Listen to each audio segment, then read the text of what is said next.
Welcome to the War Zone. It's about the warrior stories.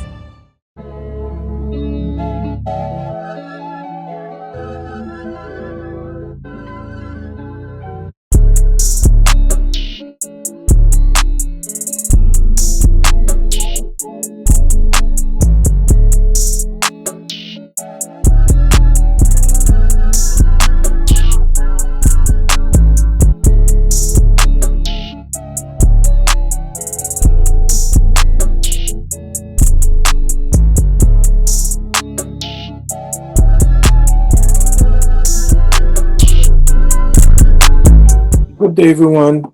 My name is Ulyss, and I'm your host. This is Warrior War Zone. Welcome to the War Zone. And today, my special guest is Syreeta Dougherty. Syreeta Dougherty is a warrior, an author, and she's going to talk a little bit more about herself. And we're going to go in for a ride. Welcome, everyone, Syreeta. Hello. How you doing? I'm well. How are you? Not too bad, not too bad. Today's been a challenging day, but you know how sickle cell is. One day is good, one day not so good, and could go sometime moments to moments. Like, you know, you could be doing okay one moment and the next moment you're not feeling so good. So Yep. I wanted to thank you for coming in, even though it's virtual, you know. We're doing it anyway, right? By any means necessary. Yep. So Syreeta, tell us a little bit about yourself. Well, my name is Syreeta Wright Dougherty, and I am a Sickle Cell Warrior, 43 years old, and I am a bloodless Sickle Cell Warrior, which is a very unique stance. But I have sickle beta thalassemia 0, and I've been learning how to deal with that, and it's interesting that I'm just finding out that that's my official diagnosis of sickle beta thalassemia. Did not hear about that for many years. I've only ever been treated for sickle cell anemia. Mm-hmm. And so learning the nuances, learning what all that meant has been definitely very eye-opening and kind of sent me down a rabbit hole of personal research. Have they told you that sickle beta thalassemia is a mild form of sickle cell? Have you heard that? I heard that by those who didn't really quite understand what sickle beta thalassemia meant, and so but hearing that I had a mild condition, and in comparison to other sickle cell warriors that I knew, technically I am mild. I have fewer hospitalizations than most of the sickle cell warriors that I know. So I don't think it's something that people should say, because you know, when they label you, like, you know, you have a severe form or a mild form, it does something to you psychologically. And sometimes, like, from one person to the next, like, I'm sickle beta thal as well, and my life experience living with sickle cell would be different than yours, and in some extent people would say mine is severe, and in some extent people would say mine is mild. And who should you believe, and how do you base mild or severe based from? Is it how many hospitalization that you have, how many complications that you have?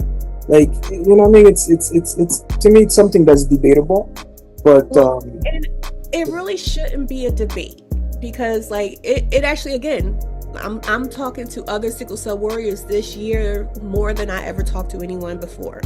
And when I said that it was a mild case, and I'm like, oh yeah, mine is mild, someone actually looked at me and was like, really? Like, you sure? Because you know, beta thalassemia 0 is like the same equivalent as SS. Like, you're in the same severity, you could have the same type of complications, and you know, like, putting it that way, like, oh, you know, it's the same. Like, y'all just kind of got there differently, but y'all still got to the same exact severity of the disease. So, there you are. So like and again, that was a part of my rabbit hole of like looking at the science, looking at the, like all these other blood disorders, all these other hemoglobin traits that could cause us to still be diagnosed with some form of sickle cell, made me want to like explain that, because my mother knew she had sickle cell trait. She was conscious to find someone without the sickle cell trait.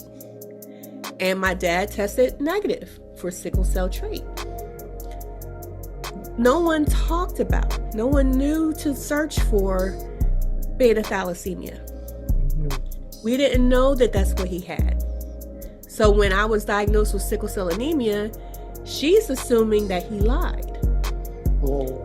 So you can imagine the strain that put on them in their relationship, because, now you have this child that's diagnosed and you took your due diligence. And so understanding our genome is one of the big things that I wanted to bring out in the children's book that I wrote called Welcome to the World Warrior, where we go into that part of my parents' story, that this other trait that wasn't really searched for and wasn't looked at can also lead you down the same path. And so really understanding our blood, our genes could help hopefully prevent any passing down of this disease. But it's, again, it really takes a lot of education, and a lot of us weren't told. Yeah, unfortunately. So how old were you when you were diagnosed? I was 4. 4? Yeah. And like for years, my mother would be like, she said as an infant, I would scratch my face and just be writhing in pain. And she's like, I'm all bloody. And she's just trying to figure out, like, why is she scratching her face? Mm-hmm. And she had no idea. And doctors didn't know why I would just scratch my face and scratch my skin and just be like in pain. Mm-hmm. And I went to a hospital here in Philadelphia where we're in the waiting room. The doctor took one look at my stomach and diagnosed me in the hallway. He said, "Oh, how long has your daughter been treated for her sickle cell?" And my mother's like, "She doesn't have sickle cell." And instead of arguing, he's just like, "Come on back," did the blood test, and sat her down and said, "This is what your daughter is dealing with. This is why she's in pain." Okay. And as a baby or as an infant, did you show sign of sickle cell crisis? Like, would your parents say that? She said I would cry, constantly cry. I would, again, scratch my face. My eyes were yellow. I had all the physical pale skin, just like underdeveloped, sickly looking. And I had this little pop belly and this tiny little frame. And just no one really thought anything of it, though. Like, none of the doctors that she took me to knew. 4 years. So did you have like, some kind of like delay? As an example, for me, like, it took me longer to walk compared to my other siblings. Other signs, like I was crying a lot, things of that nature. Like, did you have like, the hands and foot syndrome where you like, it's swollen, your hands and your feet are swollen? Did you talk about that? Not that I can say that my parents knew of, but our circumstance was a little unique in that I had young parents, and I was the third child. And when my mother left my father, he got remarried and she had 2 children of her own. So now we were still down with my dad. There's 5 of us, and I'm kind of getting lost in the sauce a bit. So when my mother came down, like because she had to establish a residence and everything back home, because I was born in Mobile, Alabama. So I'm originally from there. And so she's from Philly. She went home to Philly to find a place to stay, to come get us. And when she came down to visit, even though she wasn't quite ready for me yet, she saw my face. She saw my eyes were yellow, my skin was pale, and she just took one look at me and was like, I'm going to have to take her with me. Like, I can't take the boys yet, but she needs to come with me. And I was probably around 2 or 3 years old at that time. But again, she still didn't know why I looked that way. She just could tell that, he had all those kids that were all so young. And, I looked like I needed attention. Like I needed...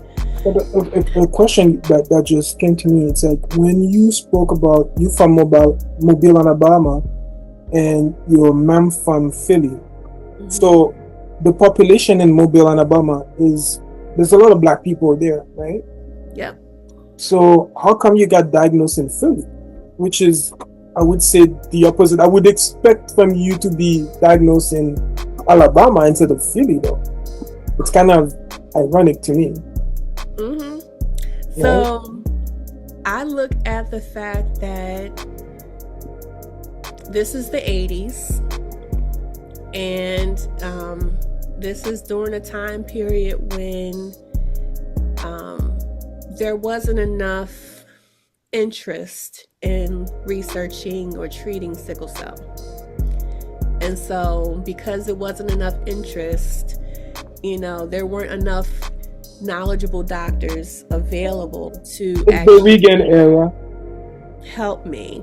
So they were in that Reagan era. I can understand that. So I'm like, okay. And then Philly actually, Children's Hospital, like they had a whole sickle cell department.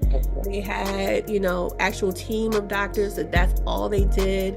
It was like St. Christopher's, Children's, all of them.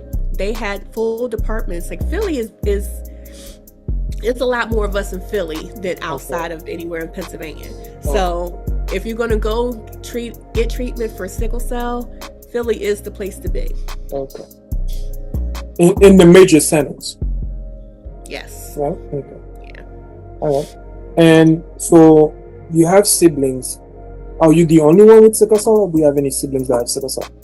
So I am the only one. I'm the 1 in 4. So when they say that you have a 50% chance of your child having the trait, I have 2 brothers that have the trait. And then I'm the 25% chance of the child having the full-blown disease. And then I have another brother that has nothing, that has the normal genes. Okay. So you have the clinical textbook of how sickle cell is being is presented. Passed by genetically. But me, I'm not normally. There's 5 of us, or there were 5 of us, and 4 out of 5 had sickle cell. Only 1 has the trait. Yeah. And what I actually mentioned in the book too, when I talked about those statistics, that's per pregnancy, 1 in 4 chance. That's for pregnancy. That's 1, and number 2, it's probability. Yeah. So it's like if you're playing dice.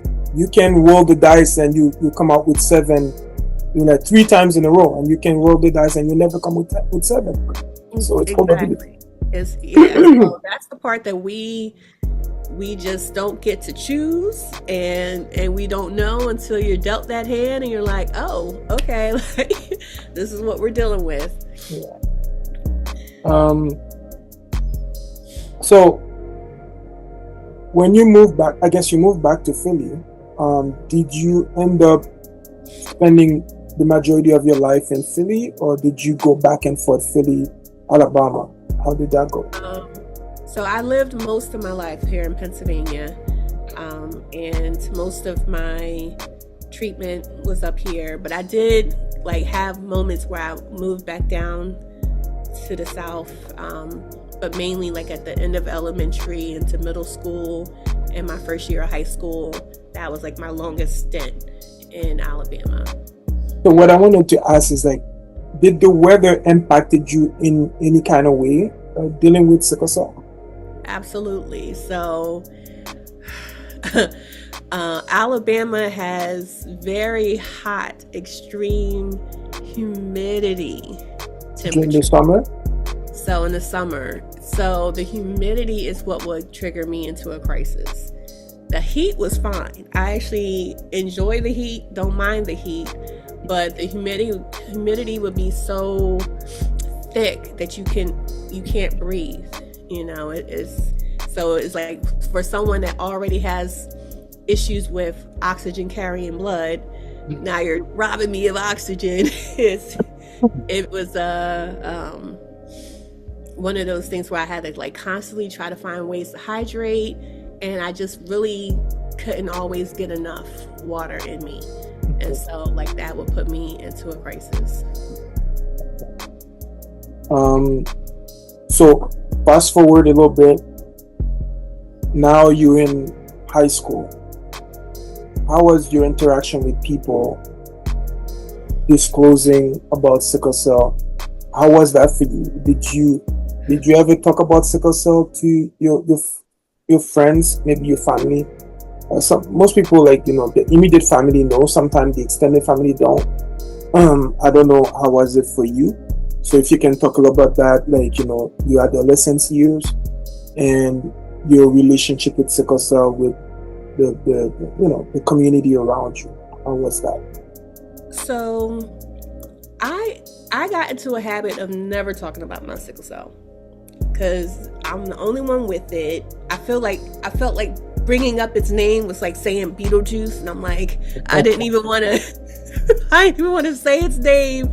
I'm like, no, thank you. So I never talked about it. It was just something like you just deal with and suffer in silence. And I rarely ever brought attention to it. And, but I noticed my biggest part of having to deal with school was I always slept in class. Like that was the biggest part of my teacher's frustration with me, was that I would be in the front row, knocked out and complete. And they would be so frustrated because like I was a decent student, but I just could not stay awake. And you could not stay awake? Could not stay awake at all. Okay.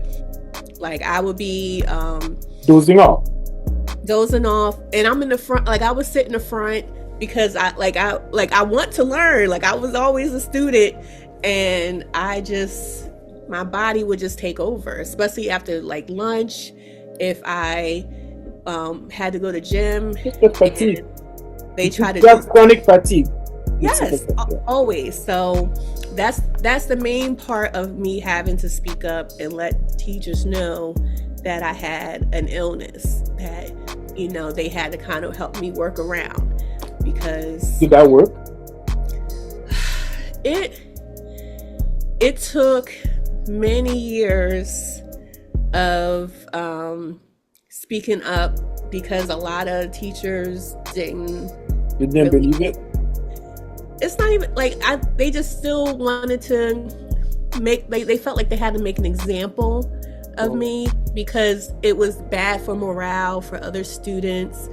And, you know, like I'm making them like look bad, or, you know, like, so they made it about them. It was like ego that I was dealing with too. And I'm like, it's no disrespect to you. Like, I actually enjoy this class, but you know, this is like, these are things that I really can't help. And I'm like, I get sleep at night. Like, I'm not staying up all night. Like, they would make assumptions about, oh, her home life must be chaotic and she must not get sleep, and that's why she's sleeping in class. They did not make the investigation to actually know that, no, this is a chronic illness that I'm dealing with, and you're just seeing my symptoms show up.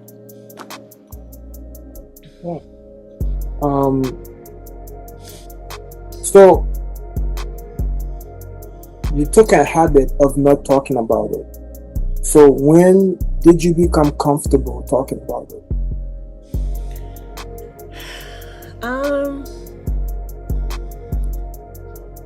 It took me into my adult years of being forced to talk about it, because now Forced in what way? transitioning from pediatric care to adult care was traumatizing for me, because For a lot of us. for a lot of us, and I did not realize the other stigmas of surrounding this disease, and I did not know that that it's been politicized, and that racial stuff was about, had no clue about the way of the world when it came to how I would be perceived and treated. And I was just thinking that, okay, anytime if I'm sick, go to the hospital, get my treatment. That should be it. That should be all of it. And when I had to fight, I had to fight just to be seen, just to get treatment, to get advocate for yourself. And I was by myself. I didn't have, I would get sick while I'm at work, and they call the ambulance. I've had the ambulance, they were so just rude and disparaging and degrading. And then I felt like they were poisoning the well when they got me to the hospital, because then they're telling the nurses how I'm a difficult patient, and I'm just so dramatic, and I'm writhing in pain. And yet I'm, just this disruption. And I'm watching them laugh at me and joke about me in my earshot, in my eyesight. And I just never thought I would experience, I never knew that experience was a thing. I didn't know that this was going to be how I had to, face being treated with my sickle cell. And then an added layer was when they would see my blood count and it would be low, they would want to push a blood transfusion onto me. And I always made it a point of having my legal documentation that says under no circumstances will I accept a blood transfusion. And so I've had many doctors try to challenge that stand, because they felt like, even though it's a religious belief, they still push back on that. And they push back. And I've even had doctors that try to be crafty and write in my medical record how they were going to ignore my wishes. And I didn't know that was a thing. I didn't know that I needed to request my records to see what was actually written about me and recorded.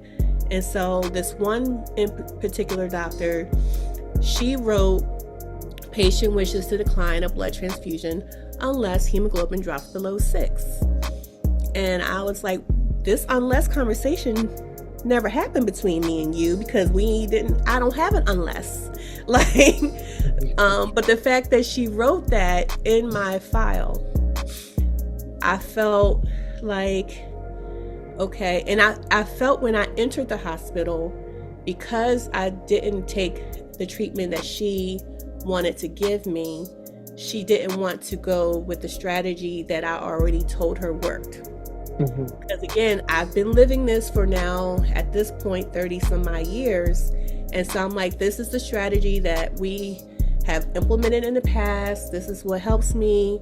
I typically rebound, if we implement this. And she was going to try to incapacitate me so that she can do what she wanted to do in the long run. And that part was eye-opening. because, like, why do I have to fight not only my disease, but now I have to fight for my faith and it's in my own autonomy.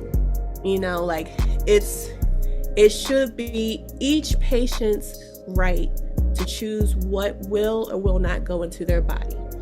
And to try to take that away under any circumstance, that's the part that's unacceptable. Well, thank you for opening our eyes into this world, because this is something that it's good to have many voices talking about those issues. Specifically, like, there's a lot of people that don't voice their opinion. There's a lot of people in the sickle cell community that don't speak. And there's a lot of people that take, all different kind of abuse, and, they never complain officially, meaning by, do a written complaint, go to your patient relations person, go to the next level until you get some kind of resolution. Unfortunately, a lot of us in the sickle cell community, because we have to fight for so many things, sometimes we feel like it's you have to kind of pick your battle, because this is your life. And when you're in the hospital in your crisis, and it's like your life is in somebody else's hand, and sometimes you try to mitigate what they can do to literally end your life. So a lot of people stay quiet because they don't want that kind of smoke, so they stay quiet. But it's good to have people like you that can speak about that. Yeah, and when I was looking at that, because when I'm sitting in a lot of sickle cell support rooms, most of the other warriors never heard of bloodless medicine strategies or patient blood management. And just that, even like that, the fact that they're not told that that's available, that there are options out there. The standard protocol has always been blood is low, give them blood. And there's so many risks involved. Blood is a liquid organ. But so if you look at it, sorry to interrupt, but if you look at it in a way where in sickle cell, the treatment for sickle cell hasn't changed over 40 years. Mm-hmm. I'm being generous here. So we only have two options: hydroxyurea and blood transfusion. Mm-hmm. Recently, in the last maybe, I say 10 years, I'm being extra generous with the 10 years, we've been introduced to L-glutamine. There was a drug from Pfizer that Pfizer pulled out recently. Oxybrida, thank you. And then gene therapy and gene editing therapy. Mm-hmm. So those were our options. Originally it was two options, and sometimes it was a no option, because if you don't take blood and you don't take hydroxyurea, technically there's nothing for you. It's just pain management. And that's the part that even as I did my own research, because again, it took me finding doctors who were knowledgeable in patient blood management strategies. And so they're the ones that have been educating me on what I need to do. And a big part of bloodless medicine is preventative care. Speak a little bit about that. Yeah, like we, as sickle cell warriors, we're so used to being reactive. We've only ever gone to the hospital because of a crisis, like when we have to react immediately because something's happening. Mm-hmm. And we're not taught how to be proactive. So implementing these bloodless medicine strategies teach you how to be proactive, listening to your body, and actually finding what your body responds positive to and negative to, and like actually being very conscious and intentional with how you live your life and treat your sickle cell. So now, because you're taking on this new strategy, it will become a way of life. It's not something that, I'm going to be like, oh, well, miraculously, I'm fine. Like, the disease is going to be there. It's not something that I'm saying that, this has taken away all of my wars that I've gone through, but I don't have the infection rate the same way that I did. Like the court at one time in my life did force a blood transfusion on me despite my medical wishes. And so I've experienced what it feels like to have a blood transfusion. And then I've experienced, being able to be able to rebound without it. So,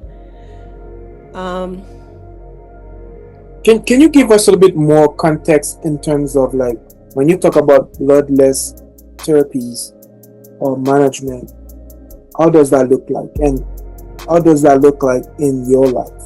Can you give us like a breakdown, like? So my routine right now is, because inexplicably my oxygen dropped to 88 to 92, and it kind of hovers in that range. And then my hemoglobin is at best 7.5. Like, that's the norm for me now. And so any dip in those numbers, clearly is going to put me into a chronic situation, life-threatening situations. And so now my routine, again, because I'm just meeting a lot of these doctors, I'm learning these strategies now. It took me 40 some odd years to know that this was an actual strategy. And we go once a month to I drive to the hospital. I get a shot of Epipoetin, Procrit, Retacrit, whatever name they give it, but it's a protein that is injected into soft part of your tissue, and it teaches your bone marrow to produce more red blood cells. So that's the function. And it mimics Epipoetin that naturally occurs in your body. It kind of helps to add to what's already there. So it hasn't given me the boost that we've hoped that because it typically, depending on the patient, it can give you a nice significant boost in your hemoglobin. And for me, it's maintained my hemoglobin. And I'm like, I'd rather maintain than not get it and now have to experience the dips that I was experiencing before. So for me, it has been a maintenance thing. And to help with it, I had to eat differently. I had to drink differently. I had to cut out my alcohol intake, and I hydrate.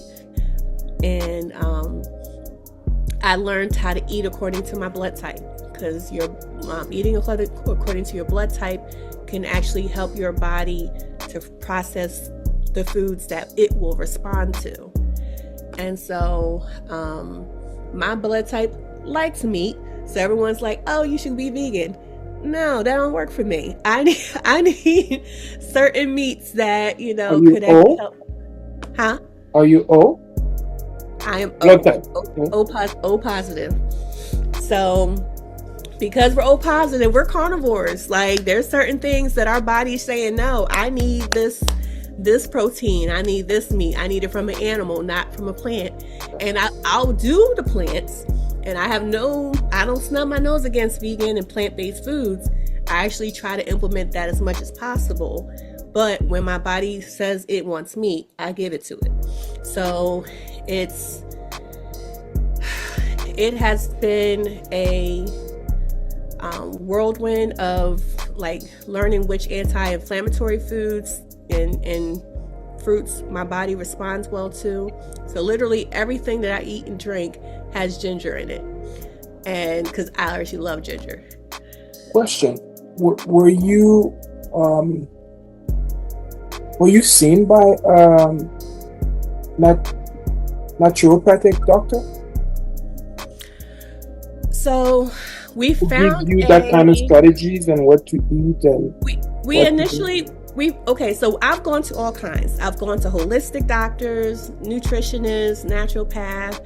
I've 40 years I've searched for all kinds of strategies, outside the box thinkers, like what's going to help, but my body didn't respond to everyone. So that's why, when I tell people to listen to your body, see what it responds to, because none of us are textbook. We all have individual cravings, sensitivities, things that may work for you, but again, my body don't like. So understanding that and finding a way to tune into you, definitely I feel like it's been helping me to. Was that trial and error for you? Absolutely. This whole thing has been trial and error. And then again, I didn't speak about my path until I started seeing evidence that it worked. So while I was doing a lot of the trial and error, since I knew I was practicing, I wasn't really going off on a tangent saying, oh, why aren't you doing this and you should do that, and you know how everyone loves to give advice when it comes to your health. And when I share what I learn, I share it with the caveat of you need to do your own research. You need to find what works for you. This is what worked for me. I hope it works for you, and I'll share what I'm doing. But do what your body's saying, this is actually working for me. And so that path is. I have one question when it comes to this process, and tell me if I'm wrong. When you take you call it, I think it's called EPO, the shot that they give you. EPO, right? EPO. Yeah. Epipoetin, yeah. Yeah. So EPO, my understanding of that is, for regular folks, when you take EPO, it will increase your hemoglobin. It will send a signal to your body to produce more red blood cell. Yes. And that, as a matter of fact, it will increase your hemoglobin. For people with sickle cell, the contradiction to that is when you've been given EPO, it will send a signal to produce more red cell, and because we have sickle cell, by default we produce more sickle cell, and because of that, it could increase the risk of you having more sickle cell crisis. Have you encountered that? So I have not encountered having a crisis as a result of getting EPO. I have encountered going into crisis after getting iron infusion.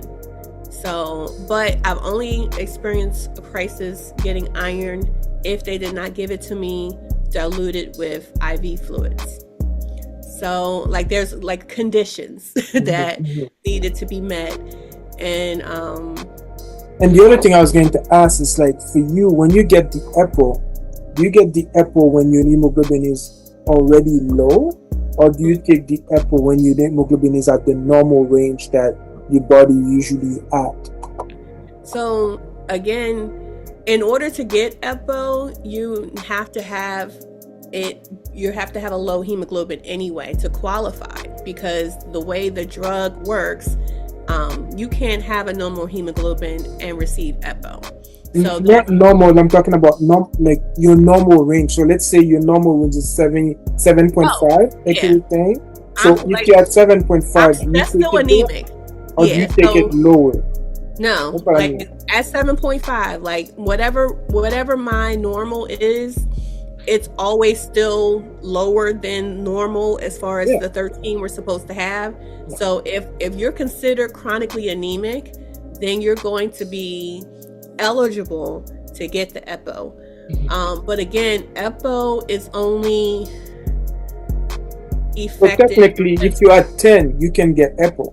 Yeah, Because exactly. 10 is low, is 10 a is low still low. hemoglobin compared to Yeah. normal people, right? Exactly. But 10 for us is great.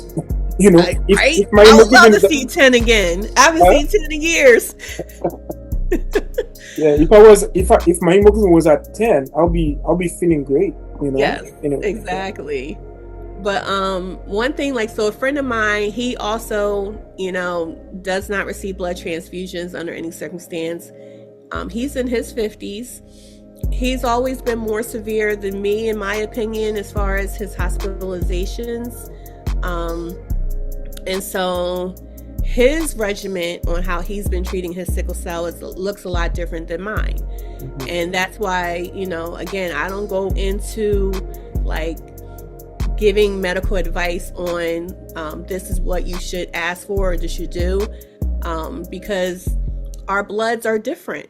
You know, it may not work for everyone the same path, but there are other paths out there. So when EPO actually is absorbed better if you connect it with vitamin C. There are certain things that, you know, that you need to do together to kind of help give things the boost that it needs so that it can work properly. And so even learning what those are, because the hospital does not teach that. You know, they'll give you a drug, but not tell you how you can optimize it. And even when we're staying in the hospital, the food does not optimize wellness at all. You know, so learning what I need to ingest despite the systems that are in place that kind of counteract what we need to actually feel healthy and to improve. Those are the things that I have to take it upon myself to actually implement, because I can't trust the hospital to do that, because they're not in a business to do that. Like, and ultimately hospitals are a business, medical fields, they're a business. And ever since Rockefeller done took over all of our schools over here and told doctors that natural medicine, the homeopath is voodoo, like, we have to go back to that old school. Like, again, even how they were treating sickle cell in places like Africa, who's had it, in other parts of the countries that have experienced that they didn't even call it sickle cell, but they had a treatment for it already. They knew what to do. They just treated, you know, it like they treated any other disease. And the different herbs, the different hops that they had, you know, that's what helped a lot of the warriors in other countries to improve. And so that's the part that, you know, going back to earth, nature, a lot of herbs, a lot of natural things that exist for a reason, and it actually kind of may benefit us more. And again, they had to create it being a way of life. This is just how we eat now. This is how we drink now. And so with that approach, one more thing when it comes to this, have you ever been proposed or introduced to hyperbaric chamber?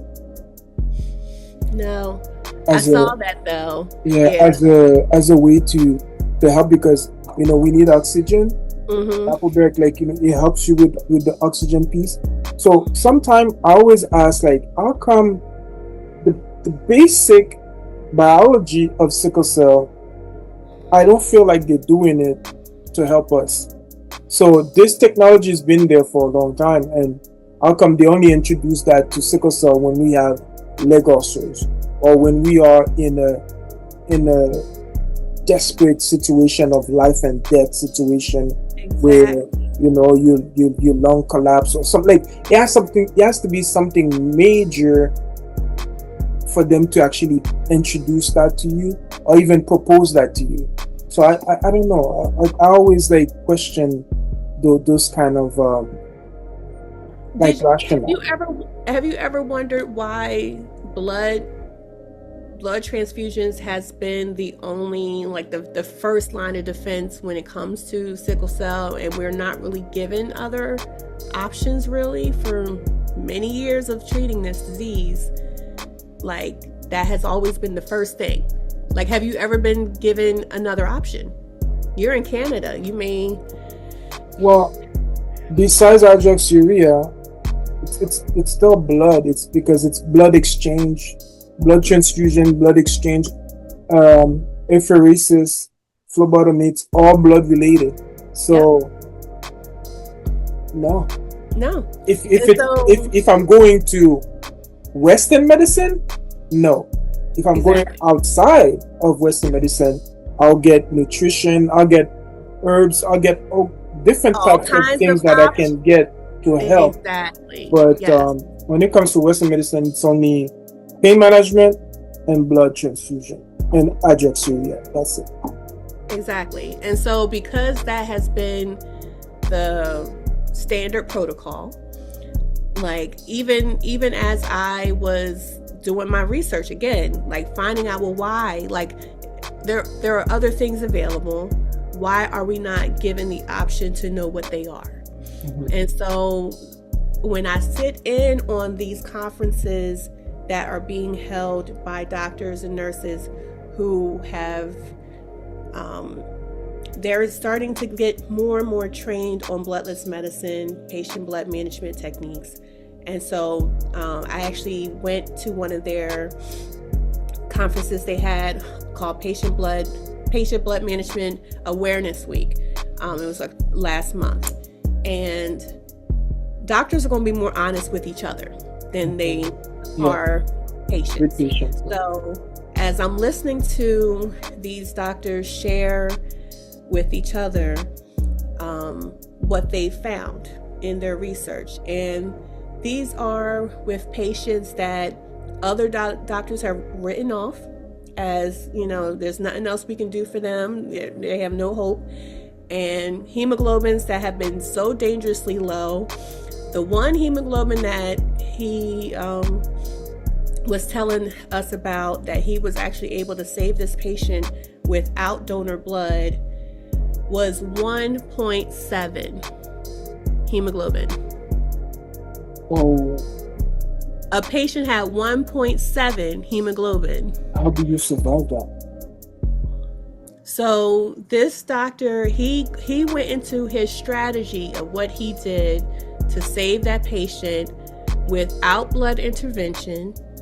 And not only did the patient survive, because the hospital that turned him away, because he was another patient that was saying, under no circumstances will I allow blood transfusion, because this doctor had the research and did the studies, and like his whole study, he actually wrote a book called, I think it's called How Our Blood Works. I want to say it like, it's My Blood Works, something like that. I gotta look at it again. But when he went into the strategy he implemented, it was massive dose of EPO. It was fluid. It was something else he did. He like found out like what else was his blood deficient in, and he just kept giving the body and the blood what it needed to rebuild. And that's why I was saying, like, the blood is an organ, but it's the only organ in our body that naturally regenerates if you give it the proper conditions to do so. And so that's one of the things that, he talked about in his book. And again, even with our blood, even despite the fact that we have sickle cells in it, we still also have healthy red blood cells. And so there's typically something else that our blood may need to try to strengthen our natural red blood cells and try to reduce the number of sickle cells. That particular study, that if you can focus on what is the blood lacking, what causes the blood cell to break down and sickle, that's the part of the study that, we're having conversations with bloodless medicine doctors and patient blood management doctors to zero in on that. Because again, if they can find a way to reduce the sickling and increase the oxygen carrying blood, it'll help reduce a lot of the crises. So my friend that I mentioned, he does the hydroxyurea because he said that actually helped his blood have the more oxygen carrying fetal hemoglobin and regular red blood cells. So it helped to reduce his number of sickle cells. And so when he did that plus the other things, it was able to rebound his body, and he never needed a blood intervention. Despite having a low hemoglobin at some point, time and patience and a strategy helped build him back up, and he's fine. And it's like, I'd like to know, how long did it take for him to go from 1.5 or 1.7 to let's say 6? so I'd like to know how the range in terms of time. yeah, I want to this is different. These are different people that I'm mentioning, but the 1.7 person, he had an internal hemorrhage, but within a week he went from the 1.7 to a normal hemoglobin and was able to be discharged. Was this a sickle cell patient? Oh, okay. But it's just the fact that it's just to prove that the blood can regenerate itself. The blood can regenerate, and give it the right circumstances, we can do better. And so because these doctors are seeing the results of all of these different patients that, again, doctors who are not knowledgeable wrote this patient off. And a lot of them didn't want to treat him. They were ready for the phone call to say, okay, where are we going to pick up the body? They were looking for his body. And Dr. Shander was like, oh no, this patient, he about to go home. What are you talking about? So even him being able to say this patient is going to be able to go home. Yeah. He not only he recovered fast. And so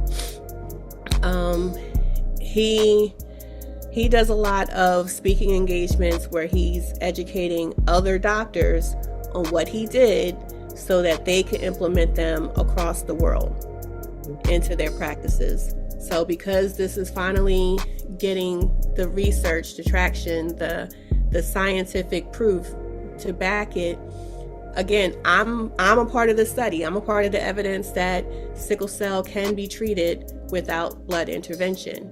And that's why even my handle, I say I'm bloodless over 40, because we weren't supposed to get to this age.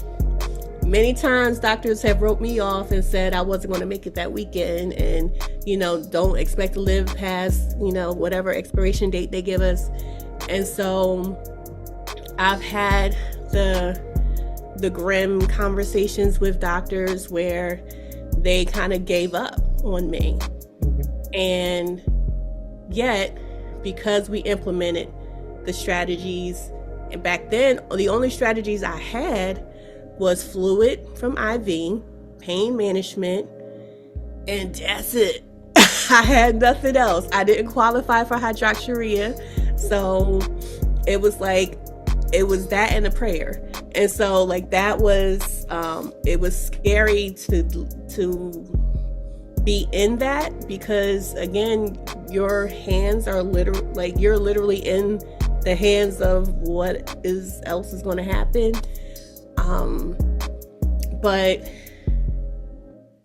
I have proof. Like I physically see the proof that it is possible. Yeah. And I'm the proof that it's possible. And my friend who's in his 50s, he's proof that it's possible to live with SS or S beta hemoglobin, like thalassemia. Yeah, all types, then, and still be able to rebound. And I have home oxygen, so it's not like I don't live with any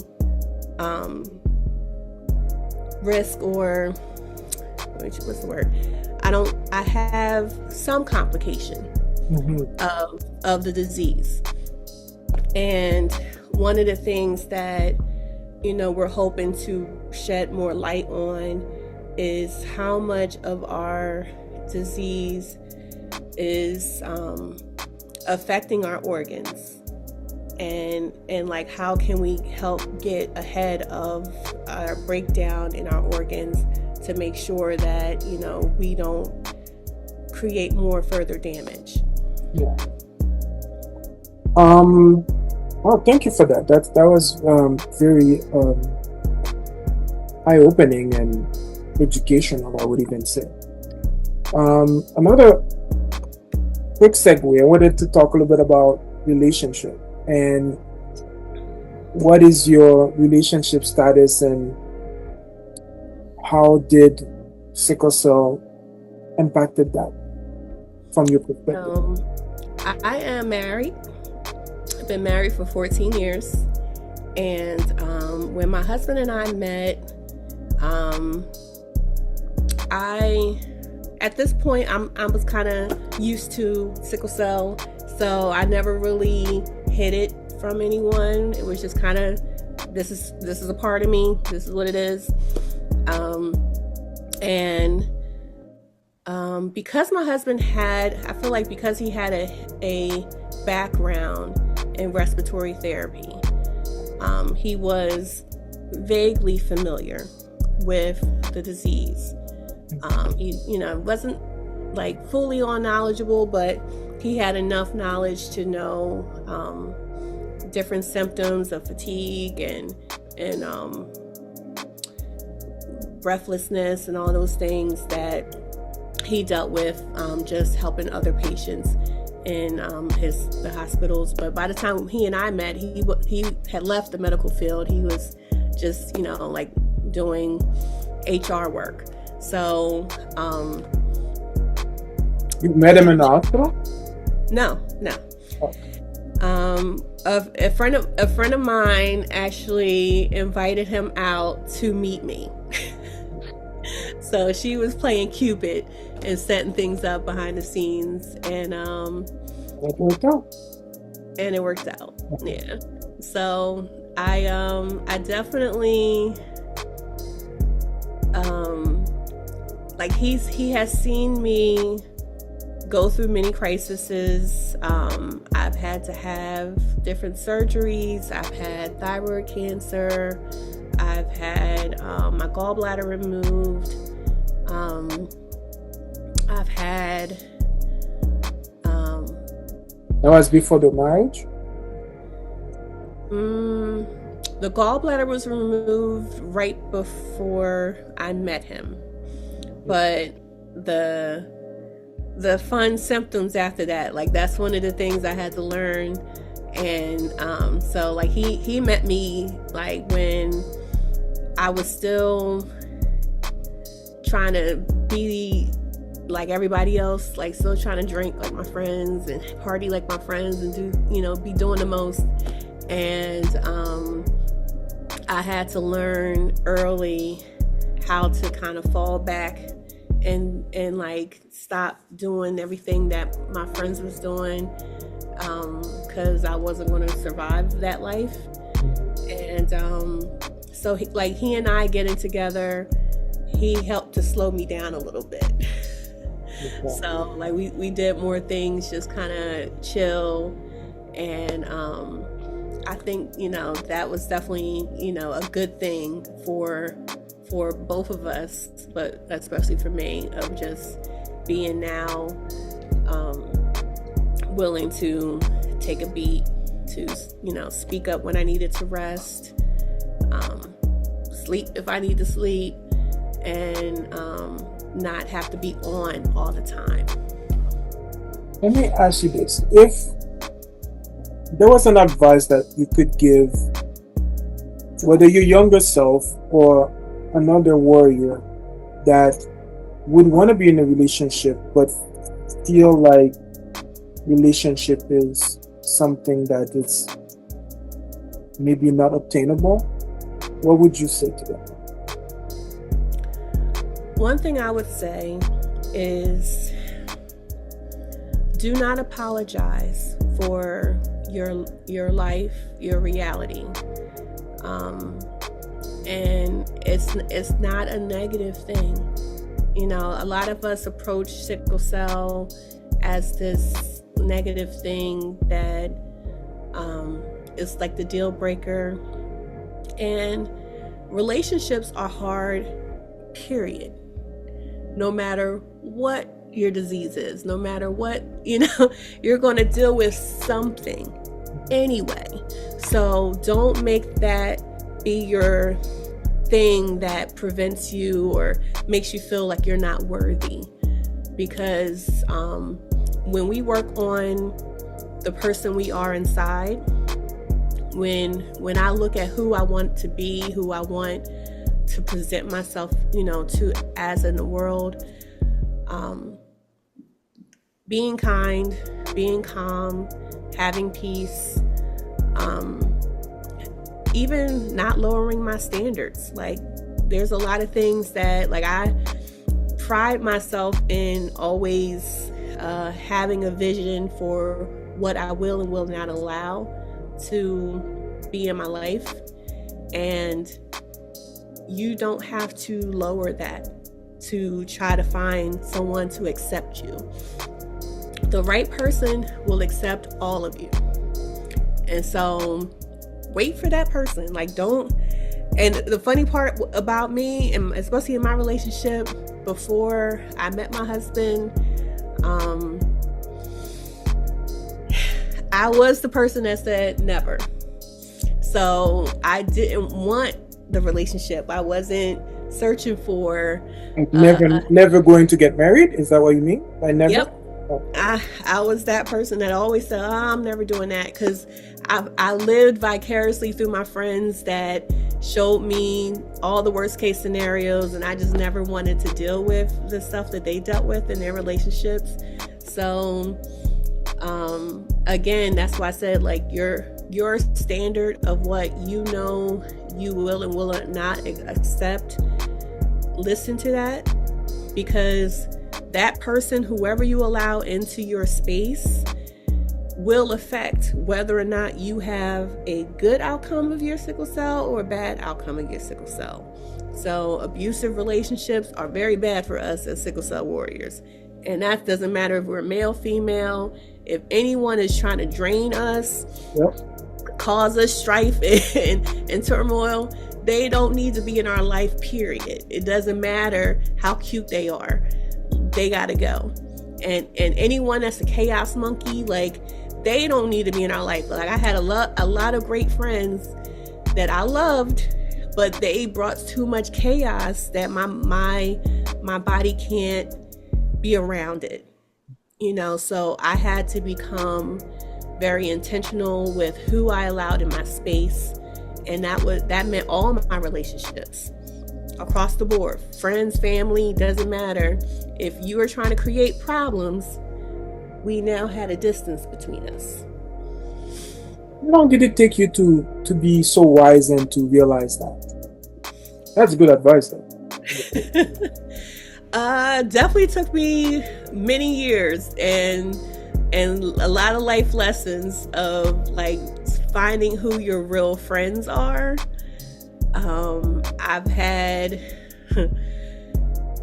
I've always had a weird little savior complex of wanting to save everybody but myself, and I'm taking care of everybody but myself, and you know, all my friends, they're my babies, so you know, come let me take care of you, because I know what it feels like to be taken care of and what it feels like to not. So I always wanted to make sure that anyone around me felt nurtured and well taken care of, and you can't be that way with everybody. Sometimes some people, when you're a giver, they gonna take. And so they'll take so much that you have nothing left to give. And that's where, you know, you learn early. You have to learn soon what boundaries you have, and you speak up when someone tries to encroach and overstep your bounds. Because again, we know what it feels like to pour from empty cups. We've pushed through things to try to be like everyone else and work the long shifts and you know, feel normal and be normal. And we have to embrace the fact that we are differently able. And I'm officially disabled. So it's like, now that I'm disabled and differently abled, like, I have to move differently in the world. I had to learn how to pivot. And it took some time and life experience to get here. But when I see a young person, I try to tell them, like, my experience, and hopefully they can learn vicariously and not go down the road that I went. Before we close, I'd like for you to talk a bit about your book, and how did you get to becoming an author? How was that? So this book was birthed out of a labor of love and grief. So I lost my dad suddenly this year to a heart attack. Sorry to hear that. Yes. He was playing basketball, very active, 65-year-old man. But he knew he had a heart condition. So like, he would do activities to try to strengthen his heart. So, you know, that was just one of the activities that he engaged in. And as I was writing his life story and his obituary, it kind of sent me down a rabbit hole of what would be said about me. You know, if anyone had to write about me. And I hadn't did anything yet. You know, I'm like, I'm here for 43 years. And again, I've learned a lot, and I felt like it was time to start sharing what I've learned. And especially as I've sat silently in a lot of rooms where I would hear patients, other sickle cell warriors go over, you know, the things that they've gone through, and not know that there were other paths, other options, and things that they possibly could benefit from had they've known, you know. And so that was part of my motivation of finally speaking up. And then a friend of mine asked me, or they tagged me in a post that they said, well, you know, we study the Bible with the public, you know, whoever asks for a Bible study. And they're like, well, how do I study with someone who has sickle cell and they read, you know, part of the Bible that says that, you know, we're told not to have blood. How do you reconcile that? You know, they said they need sickle cell they need blood in order to survive their sickle cell. And I said, well, that is a narrative that we have been told for many, many years. I've heard it myself. And so, yet, although that is the narrative, most of us do not know that they have other options.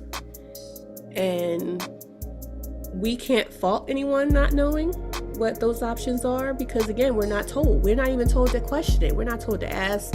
You know, we're at this point, because sickle cell had been neglected for all those years in the past to begin with, we're thankful that they're finally even treating us at this point. Like, we don't even want to ruffle any feathers. we're not there to make a revolutionary stand. Like, we just finally want to be treated. And so, like, I understood each point of view of, like, I understood the fear, the desperation of just needing to, just trying to survive, like, hopefully just survive this next crisis, and also just, we've seen too many fallen warriors. So we know how severe this disease is, that it's not a little thing. So even as I wrote this children's book, I considered all of those things, and I said, well, we need a different strategy. Hospitals will not implement patient blood management or bloodless medicine techniques unless we start requesting it as the patient. Patients don't know to request it. They don't know it's available because no one talks about it. So if I at least do the first part and just talk about it, just start talking freely about it, say, hey, just look into it. Then you have more options, you have more choices, and you get to choose what you do with that information. And again, I didn't want to make it about faith. Okay, so when you talk about that, what is the reason why they automatically offer blood? What is the what do you think the reason is? It's easy. And it's about money.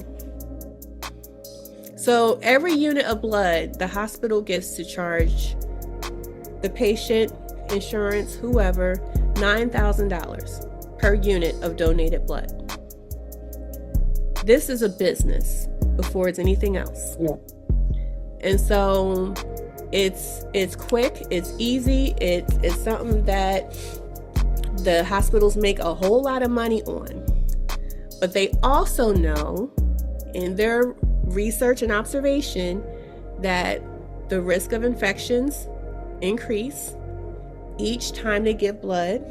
The risk of rejection increase because our bodies start to build antibodies, and so we can develop the iron overload, and even the drugs that are out there that is supposed to help treat iron overload can still cause other complications of liver and kidney issues. And so introducing that put you in a position where you can be you can have more complication, or you can be prone to more complication. Therefore, you're going to be going to the hospital more often. Just to get the blood, you're going to be on the blood regimen. So that means you go every month, every 2 months, or whatever the timeline is. So that means you are increase your chances every person time going to the hospital, and you're making money. You're making the money that way. So at the end of the day, it's not about us. It's not about your health. And that, like, when I heard, again, I'm a fly on the wall. I'm listening to the doctors themselves say out of their mouths what it was truly about. And as a patient, as a fly on the wall, that I'm just silently just sitting there listening, it like hit, like struck me that it had nothing to do with saving my life. Like, y'all, I'm like, hold on, I've been bullied so many years, so many times. Every time I'm getting sick, I have to fight y'all. And it has nothing to do with saving my life. This is about you getting more money.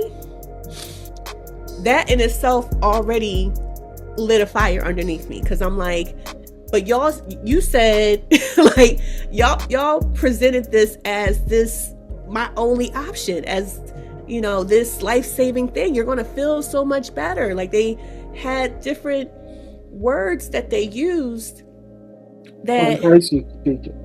were meant to like try to, coerce me into this decision. And when I'm listening to and I'm like, I've sat in many rooms with different doctors from all over the world that spoke on what they observed in patients that they gave blood to versus patients who refused blood. And this is, what the science proved. And when they're making they're saying the evidence is saying that our patients fared better when they did not get a blood transfusion. It took longer sometimes, like longer than they wanted or felt comfortable with, but their body did rebound. And it's like the fact that they're saying, okay, like there's something to this now. Like you're also fighting the doctor's own beliefs as to how strongly do they feel in blood transfusions. Like if the doctor has a strong adherence to this is what I use to save my patient's life, they're not interested in learning other techniques. Mm-hmm. And so those doctors had to acknowledge that they're not only going their own biases, their own medical bias, their own personal bias. Mm-hmm. And so we're fighting so many politics and bias and all these things. That's why I call this warrior war zone. Yes, because I'm like, as the patient, I just want to live. Can I live? Like, can I be healthy? Can I get out of here, please? I want to go home. Yeah. And so I could not allow it to only be them making these choices for me. And I couldn't allow, it being their, even, because again, there are people, because of religious reasons, personal reasons, they don't want blood. But I needed it to be backed by science. I needed to see the evidence of why this choice is still better for me. And so I'm living the choice. I'm seeing I gamble, with this choice because I know how severe things can get. But the fact that even all these years when I have been written off, I'm still here. Thank you for that. So there's something to it. There's something to, and that's what made me, these books poured out of me. And this is the first book, Welcome to the World Warrior. And you see little Rita Beta, and you see all the different things, because I wanted to go into I had a nice and colorful to draw attention to what things nicely illustrated. I like it. Nice. And actually I was in Canada when this photo happened, where we went, and there was a lake in Montreal, and I'm swimming in the lake, and it's summertime, but the water is cold. Yes. And so I pass out, and had to get medevac to the hospital in Montreal, and they were able to treat me up there in Canada. And so that was one of my second experiences dealing with sickle cell, was up there in Canada. And that's actually one of my best experiences as a child dealing with sickle cell, because it was right away. Mm-hmm. They acted immediately. So I was very thankful for that. That's cool. So that's your first book, and you have a second book, I believe? Yes. So the second one is Finding the Way to Good Grief. Welcome to the World Warrior.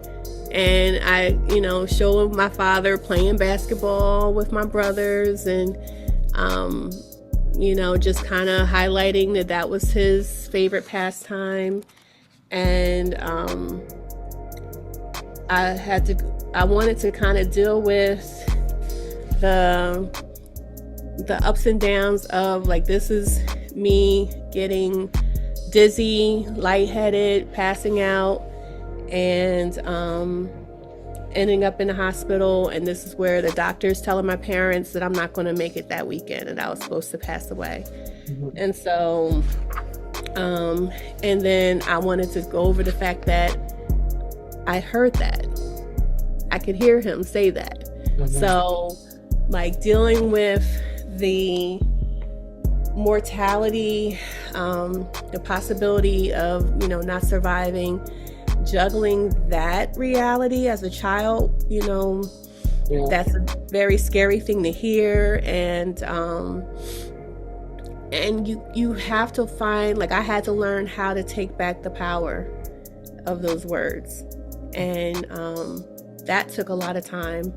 And it's like with every year, every birthday that I was thankful to see, it was just evidence for me that, they don't know everything. They don't get to give me an expiration date. No one does. No one gets to give anyone an expiration date. Yeah. And so, and don't listen to that noise. Don't matter. Like, you continue to fight. You are a warrior. You fight like one. You can hear it. Oh, what I mean, like, you heard what they said. You get it to one ear, out the other, reject it, and then live your life. Because if the moment that you believe what the diagnosis that they give you, and you start living into that vibration, you basically making a prophecy on your own life. So whenever they give me diagnosis and they tell me I'm not going to do this, I'm not going to do that, like I'm a 1 in a million, and in a lot of cases I have a complication that they don't know what to do. I believe that I'm here for a reason. God's not done with me, so I'm here. And life and death is a choice. So I choose to live, and I'm going to continue fighting. I fight every day. So exactly, and that's all of us. And it's time an unforeseen occurrence occurs. It affects us all. So we could do everything right, step outside and get hit by a truck. We don't get to choose how, when, where, what happens to us. Death is not something that is even in our power to control. Life is. How we choose to live our life while we have it, while we have the present of of this gift, like, that is something that, again, that's why I said being more intentional with how I live my life, what I choose to input into my mind, my thoughts, my spirit, my emotion. All those things had to become intentional because I could no longer afford to be reactive. I felt like and I have gone through many lifetimes of trauma to that no child, no person should ever have to experience. And yet how I choose to deal with those traumas and how I choose to deal with all the things that has happened, that's the only thing I can control. I can't take back what's happened. I can't erase some of the things that has occurred. And so being silent has never served me in any of it, in my capacity of dealing with my disease, in my capacity of dealing with the different traumas. Silence has always helped the ones hurting me. So learning to speak. You've learned how to get your own voice. Yes. Hearing my voice, knowing my voice, how and shining the light on anything that was trying to derail me off this path. And the book that I'm working on right now, that's coming out, books 3 and 4, I go into that deeper because we never have just one thing that we got to contend with. You know, a lot of us, you know, we are already a part of a marginalized community that is already vulnerable in this society. I'm a Black woman in America. I have to deal with all of the stuff that means. And so it's something that silence does not serve me. And it doesn't serve anyone that deals with what we've dealt with. And, you know, if like certain people don't look great by me sharing what's happened to me, I hope it moves them to change it. You know, say that again. If certain people don't look great when I share what has happened to me, I hope it moves them to change it so that they don't do it to anyone else. And when I say about encroaching on, like, taking away someone's autonomy on how they get to choose to what goes on in their body, anything. Those things, like, you have to talk about it.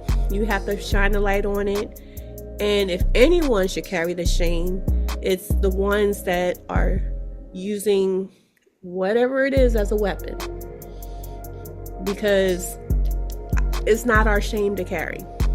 And that's why I'm like, I don't apologize for my sickle cell in relationships, because it's just something that I carry. Mm-hmm. And just like my husband has things he carries. And we each have to choose each other every single day, no matter what comes down the pike. Mm-hmm. And that's the approach with everything. Like, you have to choose to carry so much. But it definitely took me going a lot of therapy to get to where I'm at right now. Yeah, but also you come to a point where you decided to take the position of a victor, not a victim. And when you can do that, you're able to come out of your shell and speak truth to whatever it is that oppress us or that put us in a situation that tried to victimize us. So yes. It's a good thing that you know, you learn that at a young age, and you're able to speak your truth and to your talent as an like as a writer and as somebody that, you know, tell their story. That's a good storytelling result, the book that you have, and then you're able to teach the younger generation about our experiences, that they don't have to go through the things that we went through.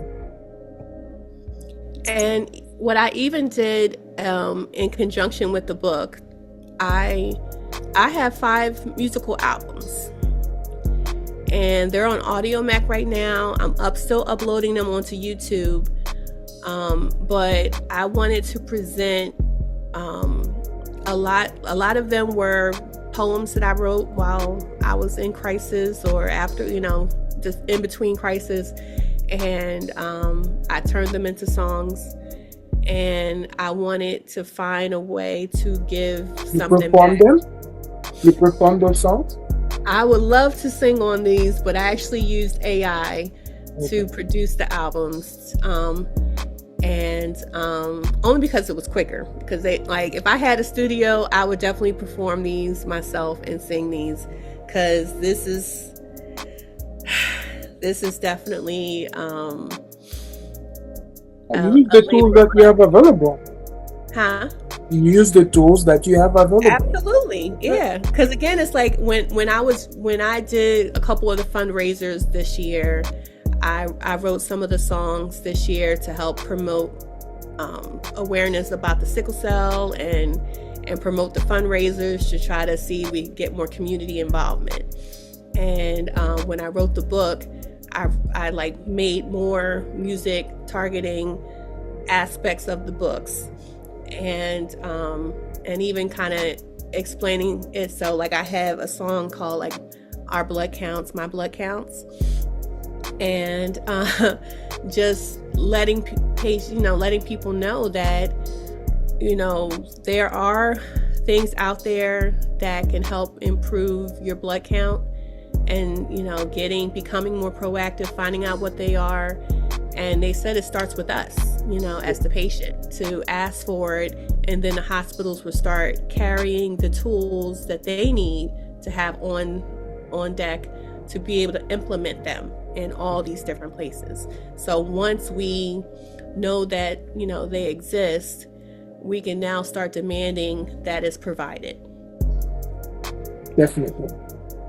That's a good thing. So before we close, how can people get in touch with you? So I am on different social medias. I'm on Facebook. I'm on Instagram. By Instagram, I have several handles. So I have Bloodless Sickle Cell Over 40 is one handle. And then I also have my book is a handle, Welcome to the World Warrior. And those are the two main sickle cell. And if somebody want to order the book, how they can get access to the book? So it's available on Amazon and on all of Amazon's countries. So it's global, but it's only available in English right now. I'm working on making the other languages available soon. And it is, Amazon's the main thing. And what is the cost for the book? So it comes in 3 formats. You can get an ebook. I believe that's like $10. Then you can have the paperback. Like these are the paperback books. They're $20 and $25. And then the hardcover is around $32. All right, guys. Thank you for tuning in. Today we had a great conversation with Syreeta, and I wanted to thank you for taking the time. Really appreciate you, and we will put all the links to her book, social media handle down below, and you guys can contact her. Each one, please go cop that book.